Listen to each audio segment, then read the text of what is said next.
All right, 21.2 is 17.1. We've got our first repeat workout of the 2021 open season, and it is a brutal one. There's not a whole lot of skill in this workout. It's just kind of all go, but there are some tips and some things that we can do to make sure that we maximize our efficiency and get the best score possible. Now for me, I'm gonna do this workout twice this weekend. I'm gonna do it once on Friday today, and then I'm going to repeat it again on Monday. So I'm gonna watch my performance, see if I can make some tweaks, and then redo again on Monday. Now, the two movements that we have are burpee box jump overs and dumbbell power snatches. They're in ascending reps in terms of the dumbbell snatches, and the burpee box jump overs always stay the same at 15. But there's a couple things that you can do to make sure that you're optimizing your performance and making your movement as efficient as possible.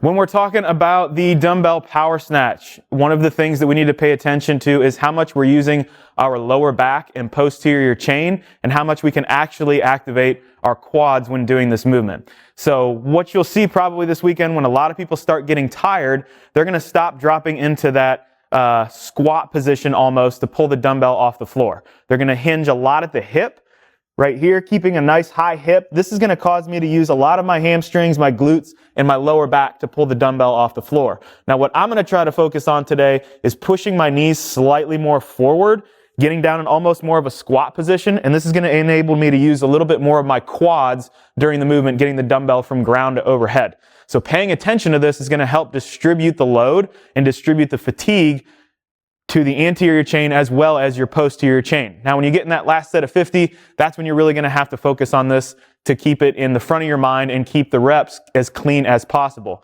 If you end up just bending over too much, you're gonna end up blowing up your back with that big open close movement, hinge at the hip, and it's gonna compound with a hinge in the burpee every time you come up and jump over the box. So we wanna try to, again, push that knee slightly forward, activate a little bit more of the quads so we can use both the anterior and posterior chain. Now for the burpee, what I'm gonna try to focus on is just maintaining a nice steady pace until my last 2 rounds, right? So the last 2 rounds of burpees, I'm gonna try to pick up the pace a little bit or just maintain what I held in the rounds previous. Now for my strategy for this, I'm gonna use the step down strategy from the box. So I'm gonna try to jump up on the box without stepping up. I'm gonna try to bring both feet up at the same time, jump onto the box, definitely not stand up. I'm gonna minimize my jump by landing on top of the box and basically the bottom of the squat position, and then take 2 steps down to the ground, get my feet over that tape, get my center of mass over the tape where it needs to be, and drop back for my next burpee. So what this is going to allow me to do is stay in a nice rhythm of jumping up, only taking 2 steps and dropping to the floor. Now the more that I can keep that rhythm, the more that I can keep those things consistent, the less time it's going to take per burpee. If I have to start shuffling around and changing my position constantly, that's going to add seconds over all those burpees. The burpee is a really long movement. It takes a long time to do. So figure out what is the best method for you to maintain a consistent pace and do that type of rep. I'll demonstrate a couple here.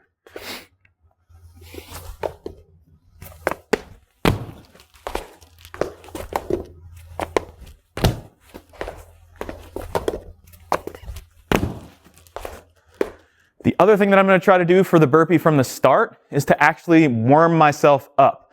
So you don't want to do a completely strict push-up when you're coming out of the bottom of the burpee. By kind of leaning up, using your torso and your spinal erectors, your back, to kind of lift your chest off the floor, that's going to decrease the amount of strain that's going to be on your arms. So you're kind of doing almost a kipping burpee off the floor rather than a strict push-up into the jump over.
All right, 21.2 wrap up. Had a PR today, finished in right around 11 minutes or just over. I think my previous best time was around 11:30, and that was doing it twice in the weekend. I honestly don't know if I'm gonna redo it.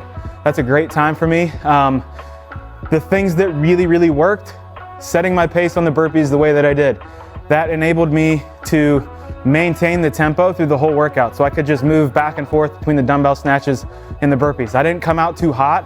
I just kind of came out at a nice lethargic, moderate pace and tried to maintain something that I knew was going to be really tough in the 40 set of 40 snatches and the set of 50 snatches. At the end, the last about 20 snatches, you'll notice that I stopped re-dipping underneath on my snatch. So I just started pulling it off the ground, doing basically a muscle dumbbell snatch in order to pick up the pace in those last 20 reps. And then the last 15 burpees was just full throttle back and forth as fast as I could to try to get them done. In hindsight, I might have started doing those muscle snatches in the set of 40s and then tried to just hammer all the way through the set of 50 as fast as I could. That could have saved me a couple seconds. I had to adjust my box a few times to make sure that it was centered up with the line and that I wasn't going to get any kind of no rep or get confused when I was going down on the floor or jump at some funny angle that kind of messed up my step down. So there's a couple seconds there. But other than that, I wouldn't change much. I'm super stoked 5 years later with about a 30-second PR, so that's pretty huge for me. The other thing I forgot to mention in the warm-up is tape your thumbs for this, especially if you're gonna think about redoing the workout and if you're transitioning the dumbbell from hand to hand as it comes down. Now the reason that I do this is because if you're dropping that dumbbell pretty aggressively into the other hand, the head of the dumbbell is gonna smack down on your thumb, on each thumb, every time you switch, and that's gonna create a callus or it's gonna rub a raw spot. So if you plan on redoing it in the weekend, you don't want that raw spot to be there. So just a little bit of tape on my thumbs every time the head of that dumbbell came down and caught my hand. It's not gonna cut through my hand and give me something that's gonna be super uncomfortable for the next attempt. But again, big takeaways for me today is slow and steady out the gate. Find a pace that you think is gonna be tough in that 40 and 50. Try to hold it the entire way through. The way that I stepped down, kept my rhythm on the burpees, helped a ton. The 1-2 drop kind of step made me make sure that I was in between the line or on the line how I needed to be to meet the standard. And then throttling down at the end. When you know that the end is in sight, go as fast as you can, keep meeting the standard, and empty the tank on those last 15 burpees. Hope you guys enjoyed the video. Put any questions down in the comments below. If you're looking for more training like this or the open prep that I did for this to allow me a 30-second PR, take a look at alwaystrain.com. The GPP and competitor programs both focus a lot on this type of conditioning and being good at these workouts. Hope you guys have a great weekend.